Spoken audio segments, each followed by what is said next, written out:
Story शुरू करने से पहले मैं आप सबसे एक रिक्वेस्ट करना चाहता हूँ कि प्लीज मेरे चैनल को सब्सक्राइब करें, वीडियो पसंद आए तो वीडियो पे लाइक करें और जितना हो सके अपने फ्रेंड्स को शेयर करें। इससे मेरे चैनल को सपोर्ट और आपका प्यार मिलेगा, सो प्लीज कंसिडर इट।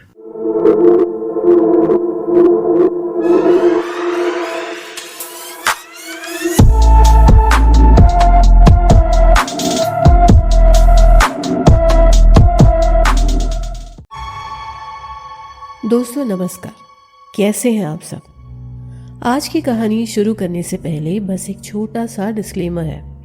आज की कहानी काफ़ी इंटेंस ग्राफिक हॉरर एलिमेंट से भरी हुई है जो कुछ लोगों को थोड़ी डिस्टर्बिंग लग सकती है। सो अगर आप कमज़ोर दिल के हैं या ग्राफिक हॉरर सीन्स को बर्दाश्त नहीं कर सकते तो आप आज की कहानी स्किप कर सकते हैं। And for all those listeners who enjoy such stories, keep listening.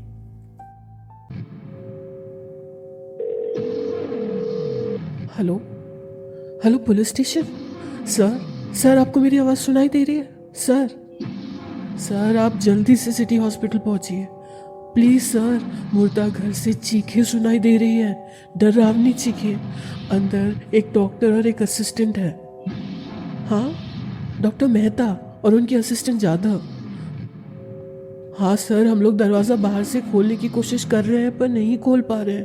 Please sir जल्दी आइए, अंदर कुछ तो हो रहा है, बहुत चीखने की आवाज़ें आ रही है। जल्दी आइए सर प्लीज़।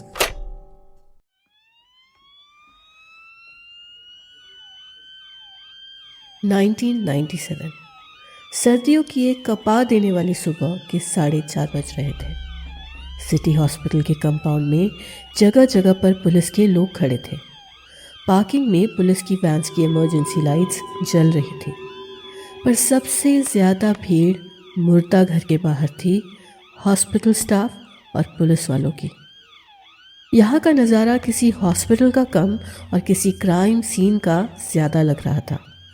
जैसे ही कुछ पुलिसकर्मी मुर्दा घर की तरफ बढ़े, एक गंदी बू ने उन्हें वहीं रोक दिया। वो पुलिसकर्मी किसी तरह मुंह पर रुमाल रख आगे बढ़े। सिटी हॉस्पिटल की पिछली तरफ एक सुनसान, अंधेरी और खाली जगह पर ये मुर्दा घर था। आसपास और कुछ नहीं था। एक छोटे से स्लोप से चढ़कर ऊपर जाने पर पोस्टमार्टम रूम का दरवाज़ा और साथ ही में अंदर से लगा मुर्दा घर था। जैसे ही पुलिसकर्मी उस स्लोप के पास पहुंचे, वो फिर से रुक गए। उन्हें कुछ ऐसा दिखाई दिया जिसने सबको हिला कर रख दिया। उस लोप पर खून से रंगा किसी का हाथ था, बस हाथ, कंधे से उंगलियों तक। बाकी का शरीर वहां नहीं था। उस हाथ की 3 उंगलियां टूटकर उल्टी दिशा में मोड़ी गई थी। दरवाजे के बाहर इतना खून था कि स्लोप खून से भीगकर लाल और स्लिपरी हो चुका था और खून स्लोप से होकर अब जमीन पर गिर रहा था। उन पुलिसकर्मियों ने एक दूसरे को देखा। बाहर का दृश्य इतना खौफनाक था कि अंदर जाने में सब हिचकिचा रहे थे। सब समझ गए थे कि अंदर कुछ बहुत ही विभत्स हुआ है। वो लोग किसी तरह स्लोप से चढ़कर दरवाजे पर पहुंचे, पर दरवाज़ा अंदर से बंद था। उन लोगों ने दरवाज़ा हिलाया, उसे खोलने की कोशिश की, पर नाकामयाब हुए।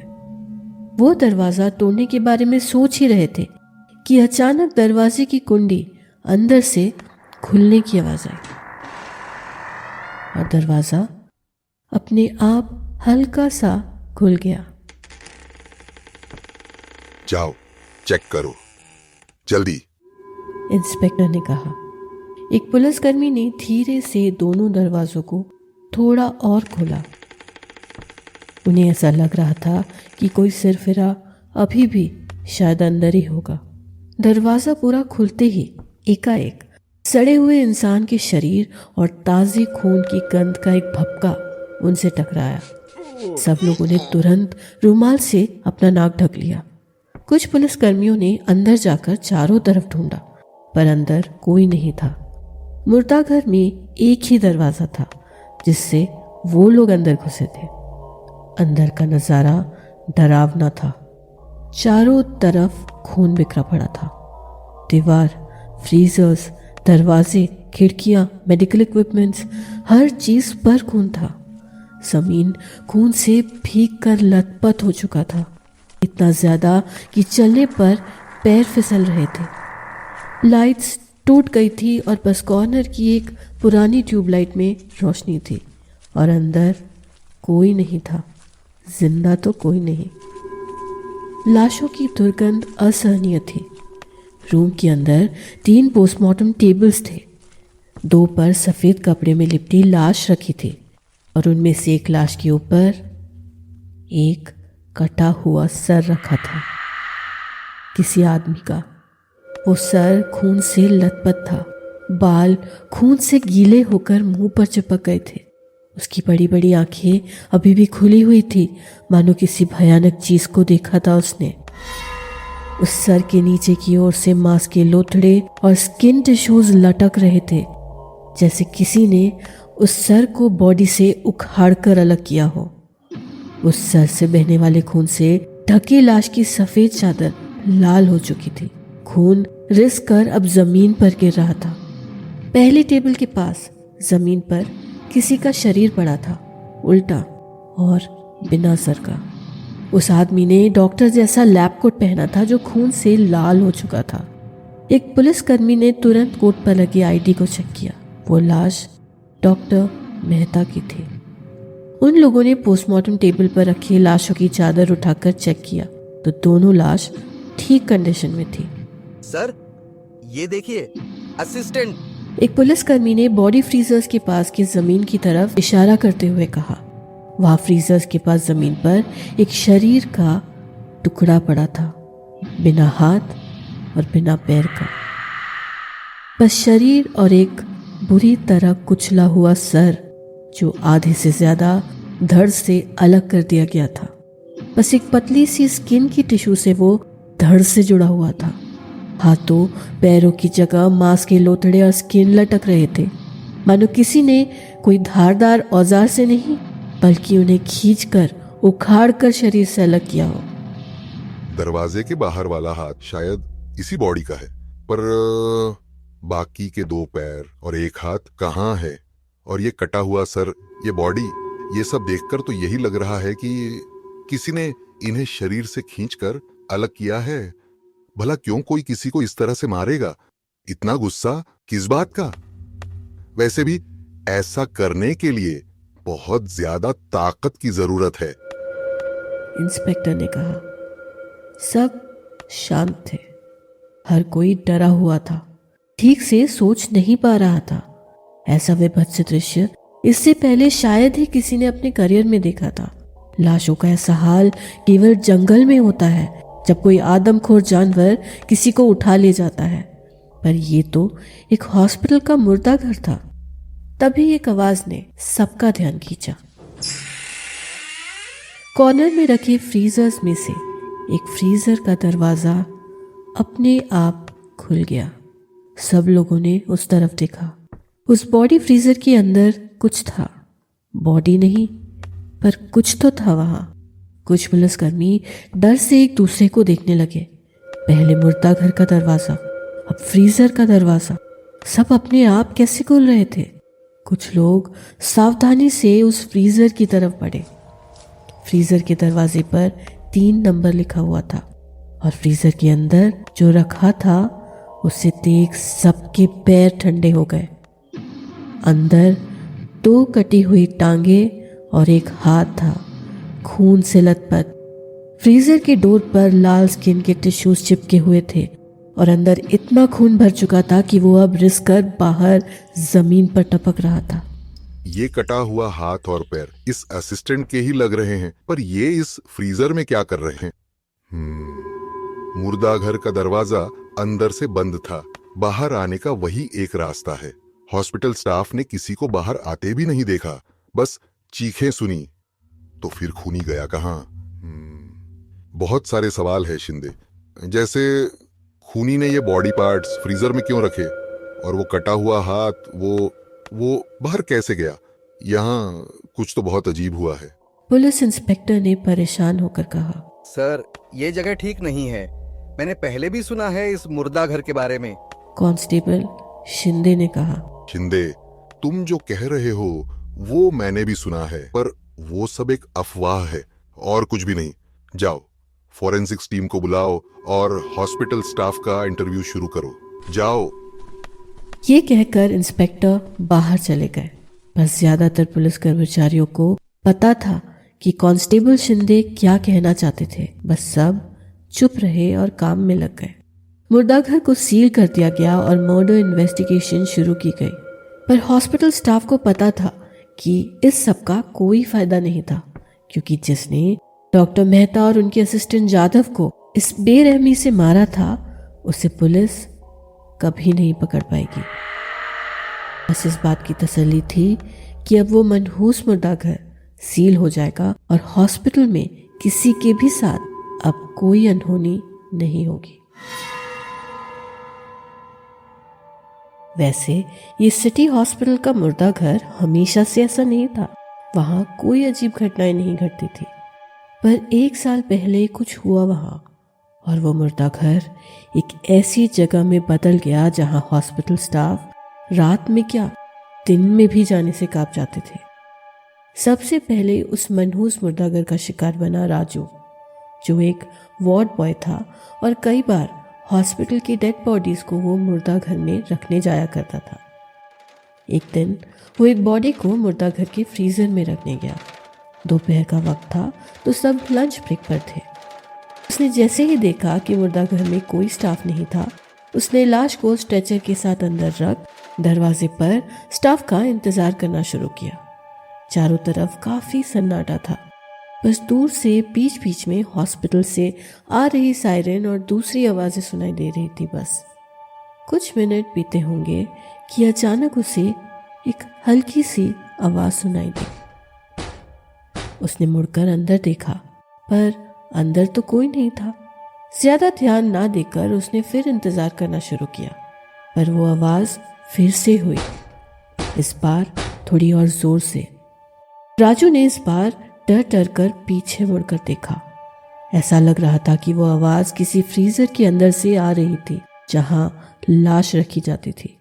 वो धीरे धीरे फ्रीजर के पास गया। वो चीजों को समझने की कोशिश कर ही रहा था कि वो आवाज फिर से हुई, 3 नंबर फ्रीजर के अंदर से। उस आवाज को सुनकर उसे ऐसा लगा मानो फ्रीजर के अंदर कोई बंद था। राजू घबराते हुए 3 नंबर फ्रीजर के पास पहुंचा। उसने देखा कि उस फ्रीजर के दरवाजे के नीचे से खून बहकर जमीन पर टपक रहा था, जिससे जमीन पर एक खून का दाग बन गया था। वो ये सब देख ही रहा था कि वो 3 नंबर फ्रीजर का दरवाजा अचानक धीरे से खुद ही खुल गया। उसने जमीन से नजर उठाकर जैसे ही फ्रीजर के अंदर देखा, फ्रीजर के पिछले हिस्से में अचानक से कुछ हिला। राजू घबराते हुए कुछ कदम पीछे गया। उसने फ्रीजर के अंदर दोबारा देखा। अंदर कुछ था, कोई लाश नहीं, पर कुछ तो था अंदर। वो जैसे ही फ्रीजर के अंदर देखने के लिए दोबारा से झुका, उसे अंदर खून से रंगा हुआ एक कटा हुआ हाथ दिखा। इससे पहले कि वो भाग पाता, वो कटा हुआ हाथ उसकी ओर लपका और पूरी ताकत से उसका गला दबाने लगा।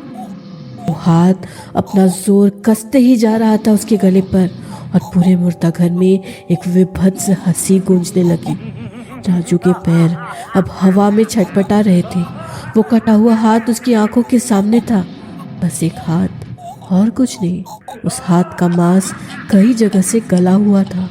स्किन गलकर जगह जगह से गुलाबी होकर लटक रही थी। वो हाथ खून से भरा हुआ था, गाढ़े काले खून से, और उससे एक घिनौनी बदबू आ रही थी। राजू की आंखों के सामने अब अंधेरा छाने लगा, और इससे पहले कि वो कुछ कर पाता, वो बेहोश हो गया। थोड़ी देर बाद जब असिस्टेंट ब्रेक से वापस लौटा, उसने राजू को जमीन पर बेहोश पाया। उसके मुंह, गले और कपड़ों पर गाढ़ा लाल खून लगा था, और उसके गले में 5 उंगलियों के निशान थे। होश में आते ही वो डर के मारे पागलों सा बर्ताव करने लगा। उसने सबको बताया कि उसने वहां क्या देखा, पर किसी को उसकी बात पर यकीन नहीं हुआ, क्योंकि सबको पता था कि राजू नशा करता था। अगले कुछ दिनों में उसकी दिमागी हालत और बिगड़ गई और उसने वो नौकरी छोड़ दी। ये बात आग की तरह कुछ ही दिनों में हॉस्पिटल स्टाफ में फैल गई, पर ज्यादातर लोगों को इस बात पर तब ज्यादा यकीन नहीं हुआ। सब कुछ ठीक चल रहा था और जल्द ही लोग राजू की घटना को भूल गए। करीब 1 महीने बाद एक और घटना घटी। डॉक्टर जोशी को एक इमरजेंसी पोस्टमार्टम केस के लिए नाइट शिफ्ट में आना पड़ा। मुर्दाघर के रेगुलर सुपरवाइजर उस दिन छुट्टी पर थे और रोज से कुछ ज्यादा बॉडीज आ गई थी पोस्टमार्टम के लिए। रात के करीब 2 बजे असिस्टेंट और हेल्पर ब्रेक पर गए। डॉक्टर जोशी अकेले ही एक बॉडी का पोस्टमार्टम कर रहे थे। ये कॉम्प्लिकेटेड केस था, इसलिए उन्होंने ब्रेक नहीं लिया। चारों तरफ बिल्कुल शांति थी, कहीं कोई आवाज नहीं थी, बस फ्रीजर से आ रही एक मशीन की आवाज के अलावा। पर अचानक फ्रीजर के पास वाला सीलिंग लाइट फ्लिकर करने लगा। वो बार बार बंद चालू हो रहा था। डॉक्टर जोशी ने जाकर स्विच ऑन ऑफ किया, पर कुछ नहीं हुआ, तो उन्होंने उस लाइट को उसी हाल पर छोड़कर दोबारा अपना काम करना शुरू किया। कुछ मिनट बीते ही होंगे कि अचानक उन्हें एहसास हुआ कि वहां बहुत ज्यादा ठंड लग रही थी और तभी उन्हें वो आवाज सुनाई दी। डॉक्टर जोशी को साफ पता था कि वो आवाज फ्रीजर की तरफ से आई थी, पर वो डरे नहीं। लाइट का खराब होना, टेम्परेचर का कम होना और अब ये फ्रीजर से आवाज, उन्हें लग रहा था कि शायद कुछ इलेक्ट्रिकल या मैकेनिकल प्रॉब्लम था इस रूम में। वो फिर से अपने काम में लग गए, पर वो आवाज फिर से आई, इस बार और जोर से। अब डॉक्टर जोशी थोड़ा चौंक गए, क्योंकि वो आवाज सुनकर उन्हें अब ऐसा लगने लगा था मानो कोई फ्रीजर के अंदर से नॉक कर रहा हो। वो फ्रीजर के सामने गए और एक एक करके फ्रीजर का दरवाजा खोलकर देखने लगे कि सब लाशें ठीक तो है। पर तभी वो आवाज फिर से आई, 3 नंबर फ्रीजर से। डॉक्टर जोशी अब थोड़ा परेशान हो गए। इतने साल के करियर में उन्होंने ऐसा कुछ एक्सपीरियंस नहीं किया था। उन्होंने धीरे से उस फ्रीजर का दरवाजा खोला। 3 नंबर का फ्रीजर अंदर से बिल्कुल खाली था, अंदर कुछ नहीं था। वो थोड़ा कंफ्यूज थे, क्योंकि उन्हें पता था कि आवाज 3 नंबर फ्रीजर से ही आई थी। उन्होंने फिर भी खुद को समझाया और वो पोस्टमार्टम टेबल की तरफ जाने के लिए मुड़े। पर वो जैसे ही मुड़े, वो वहीं उस जगह पर जम गए। वो जिस बॉडी का पोस्टमार्टम कर रहे थे, उसके साइड में रखी लाश अब उठकर बैठ गई थी। वो अब भी सफेद चादर से ढकी हुई थी और ट्रॉली पर बैठी थी वो लाश। डॉक्टर जोशी इससे पहले कि खुद को संभाल पाते, उस लाश की गर्दन अब धीरे धीरे पीछे मुड़ने लगी उनकी तरफ, और उसके गले से एक डरावनी आवाज निकलने लगी जो पूरे मुर्दा घर में गूंजने लगी। डॉक्टर जोशी उस लाश के एक तरफ खड़े थे, फ्रीजर के पास, और उस लाश का मुंह घूमते हुए अब उनकी ही तरफ था। वो डर से कांपने लगे। वो चिल्लाकर वॉचमैन को बुलाना चाहते थे, पर उनके गले से कोई आवाज नहीं निकल रही थी। उस लाश के सर पर सफेद चादर बंधा हुआ था, जिससे उसके फीचर्स साफ दिख रहे थे। अब उस लाश ने अपना मुंह धीरे धीरे खोलना शुरू किया, बड़ा, बहुत बड़ा। उसके गले से निकल रही एक विभत्स आवाज से पूरा मुर्दा घर गूंज रहा था। चादर के ऊपर से भी उसका खुला मुंह साफ दिख रहा था, और फिर वो चादर खून से धीरे धीरे लाल होने लगा, मानो उस लाश के मुंह से खून निकल रहा हो। चादर धीरे धीरे लाल होने लगा और पूरी तरह से जब चादर लाल हो गई, उससे खून टपक कर जमीन पर गिरने लगा। इससे पहले कि डॉक्टर जोशी वॉचमैन को बुला पाते, उन्हें अपने दिल में एक जोरदार दर्द महसूस हुआ और वो जमीन पर गिर गए। कुछ देर बाद जब असिस्टेंट और हेल्पर ब्रेक से लौटे, तब उन्होंने डॉक्टर जोशी को जमीन पर पड़ा देखा। उनकी सांस नहीं चल रही थी। उनका कोट गाढ़े लाल खून से सना हुआ था, पर उन्हें कोई चोट नहीं आई थी। असिस्टेंट और हेल्पर ने दौड़कर बाहर मदद मांगी।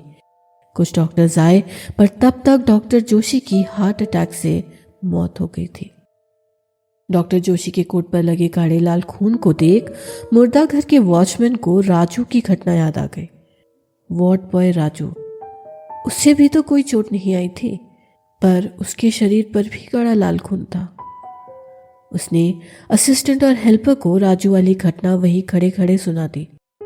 सबके चेहरे पर अब डर था। बात हॉस्पिटल में भी फैल गई। हॉस्पिटल में अब दबे शब्दों में मुर्दा घर के बारे में बात होने लगी। सब कहने लगे कि कोई आत्मा है जो लोगों पर अटैक कर रही है, पर कारण किसी को नहीं पता था। बस लोग वहां रात क्या, अब दिन में भी जाने से डरने लगे। अगले कुछ दिनों में उस असिस्टेंट और हेल्पर ने भी अपनी नौकरी छोड़ दी। उन्हें भी फ्रीजर नंबर 3 से आवाज सुनाई देने लगी थी शायद। ज्यादा दिन बीते भी नहीं थे कि एक नए असिस्टेंट राहुल ने नाइट शिफ्ट ज्वाइन किया। उसे किसी ने 3 नंबर फ्रीजर के बारे में नहीं बताया था।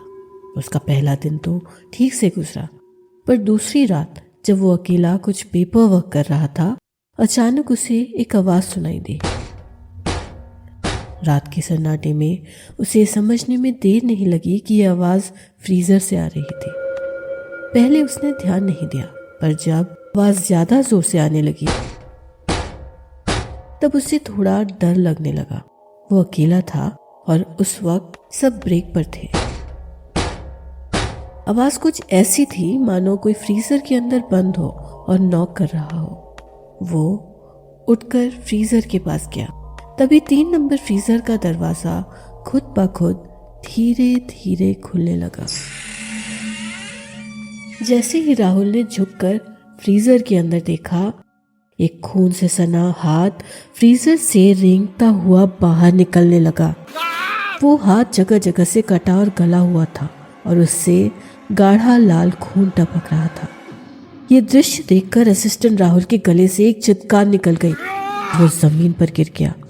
किसी तरह वो वहां से उठा और मेन डोर की तरफ भागा, पर अगले ही पल मेन डोर का दरवाजा बंद हो गया। राहुल डर से रोने लगा। उसे बहुत डर लग रहा था।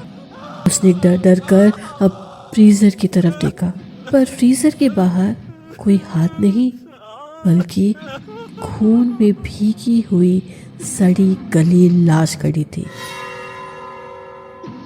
इसका एक हाथ और पैर शरीर से लगभग अलग हो चुका था। बस कुछ स्किन टिश्यूज से वो शरीर से किसी तरह जुड़ा हुआ था। उस लाश के मुंह से एक डरावनी आवाज निकल रही थी और वो धीरे धीरे लंगड़ते हुए राहुल की तरफ बढ़ने लगा। उस लाश से टपक टपक कर जमीन पर चारों तरफ खून फैलने लगा था। उसके कटे हाथ और पैर शरीर से जहां लटके हुए थे, वहां से खून उफन उफन कर बाहर गिर रहा था। राहुल ने दरवाजा पीटना शुरू किया। चिल्ला चिल्ला कर मदद मांगने लगा। वो बाहर वॉचमैन और कुछ लोग जमा भी हो गए। उन्हें राहुल की चित्कार भी सुनाई दे रही थी, पर वो किसी तरह भी दरवाजा नहीं खोल पा रहे थे। उस कटी फटी लाश ने अब राहुल को जमीन पर उठाकर फेंक दिया। फिर उसके सीने पर खड़े होकर उसका एक हाथ पकड़कर उसे खींचने लगा। राहुल दर्द से चिल्लाने लगा, पर कुछ ही सेकंड्स में उस लाश ने उसके हाथ को शरीर से उखाड़कर अलग कर दिया।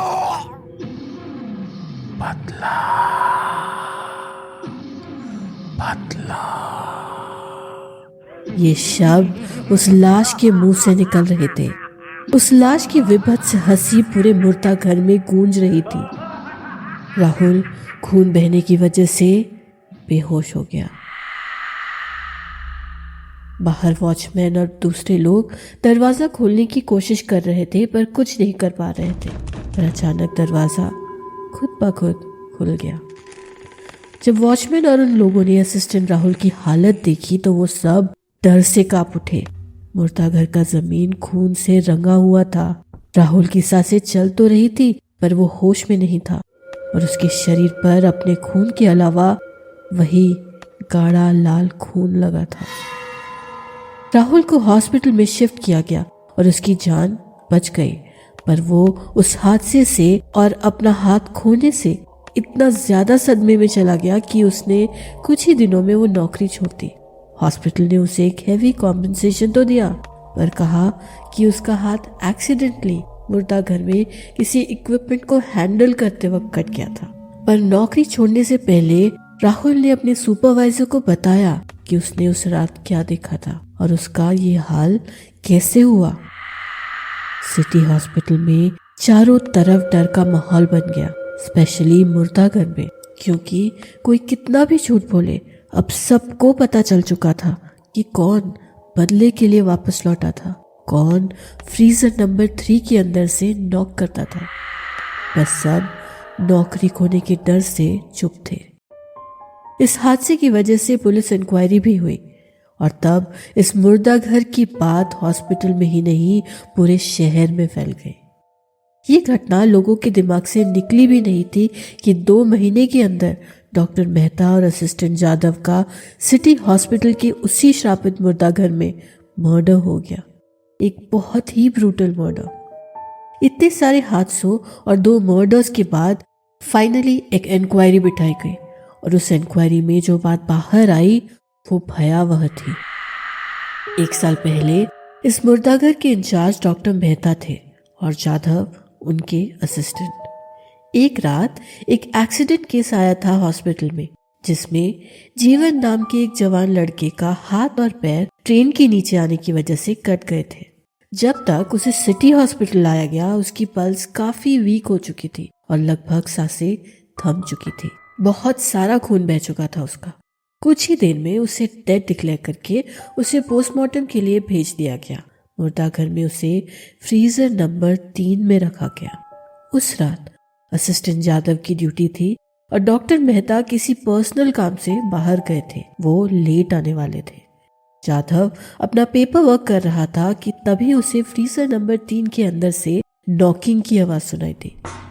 उसे लगा फ्रीजर में कुछ प्रॉब्लम है, तो पहले तो उसने ध्यान नहीं दिया, लेकिन जब नॉकिंग और बैंगिंग की आवाज धीरे धीरे बढ़ने लगी तब वो उस फ्रीजर के पास गया और उसने देखा फ्रीजर नंबर 3 से खून बहकर बाहर आ रहा था और जमीन लाल हो चुकी थी। उसे लगा कि यहाँ कुछ पैरानॉर्मल हो रहा है और वो डर कर बाहर चला गया। डॉक्टर मेहता के आने का इंतजार करने लगा। उसने मुर्दा घर का दरवाजा बंद कर दिया, पर वो नॉकिंग काफी देर तक होती रही और फिर धीरे धीरे बंद हो गई। जब डॉक्टर मेहता लौटे, जादव ने उन्हें सब कुछ बताया। सारी बातें सुनकर डॉक्टर मेहता के मुंह का रंग उड़ गया। वो समझ चुके थे कि एक बहुत बड़ी अनहोनी हो चुकी थी उनके असिस्टेंट से। उन दोनों ने तुरंत जाकर फ्रीजर नंबर 3 को खोला, पर तब तक बहुत देर हो चुकी थी। उस फ्रीजर से तब तक खून बहकर रूम के बीच तक आ चुका था। फ्रीजर के अंदर जीवन नाम के उस लड़के की लाश थी। उसकी आंखें बड़ी बड़ी खुली हुई थी और उसका चेहरा फ्रीजर के दरवाजे की तरफ मुड़ा हुआ था। उसका एक हाथ जो ठीक था वो फ्रीजर के डोर पर था। इसका मतलब उस पेशेंट को डेड डिक्लेयर तो किया गया था, पर पेशेंट को फ्रीजर में होश आ गया था। उसने फ्रीजर से बाहर निकलने की कोशिश भी की। अपने बचे हुए एक हाथ से दरवाजा भी पीटा, पर असिस्टेंट जादव ने इसे कुछ भूतिया समझकर फ्रीजर नहीं खोला, ना किसी से मदद मांगी। इस वजह से पेशेंट की वहां मौत हो गई। डॉक्टर मेहता समझ चुके थे कि अगर वो इस बात को हाईलाइट करते तो जादव के साथ सुपरवाइजर होने की वजह से उनकी भी नौकरी जा सकती थी। इसलिए उन्होंने जादव को मुंह बंद रखने को कहा और खून वगैरह साफ कराकर बात को वहीं दबा दिया। पर वो पेशेंट वापस आया अपनी मौत का बदला लेने के लिए। उस हादसे के बाद एक रात उन दोनों को फ्रीजर से नॉकिंग की आवाज सुनाई दी। जब वो फ्रीजर के पास गए, फ्रीजर नंबर 3 से बाहर खून रिस रहा था जमीन पर फ्रीजर नंबर 3 में कोई लाश नहीं थी। वो दोनों उसी रात समझ गए थे कि वहां क्या हो रहा था। वो इतना डर गए कि उन दोनों ने अपना शिफ्ट चेंज करवाकर मॉर्निंग शिफ्ट कर लिया। उसके बाद जो भी उस मुर्दा घर में अकेला जाता उसके साथ कुछ ना कुछ अनहोनी जरूर होती। और ऐसी बातें दबती थोड़ी ना है। जादव ने अपनी गलती के बारे में अपनी घरवाली और एक दो दोस्तों को भी बता दिया और हॉस्पिटल में तो कुछ हादसों के बाद ही ये बात ऐसे ही फैल गई। पर एक हफ्ते पहले सब कुछ बदल गया जब स्टाफ शॉर्टेज की वजह से डॉक्टर मेहता और जादव की नाइट ड्यूटी लगी। उस दिन उस फ्रीजर नंबर 3 में मरे उस लड़के ने फाइनली अपना बदला पूरा किया। हॉस्पिटल पर मेडिकल नेग्लिजेंस का केस तो हुआ, पर मर्डर केस को पुलिस ने वहीं बंद कर दिया क्योंकि दोषी को तो सजा मिल ही चुकी थी। एक दर्दनाक मौत जैसे उस लड़के की हुई थी फ्रीजर नंबर 3 में। हे गाइस, कैसे हैं आप सब? इस न्यू ईयर में आपके लिए मैंने कुछ अलग लिखने की कोशिश की है। ये स्टोरी थोड़ी ग्राफिक और ब्रूटल है, पर मरे हुए लोगों के जिंदा हो जाने की घटना हम सभी ने सुनी है। ये कहानी कुछ उसी आइडिया पर बेस्ड है। Hope you guys like the story.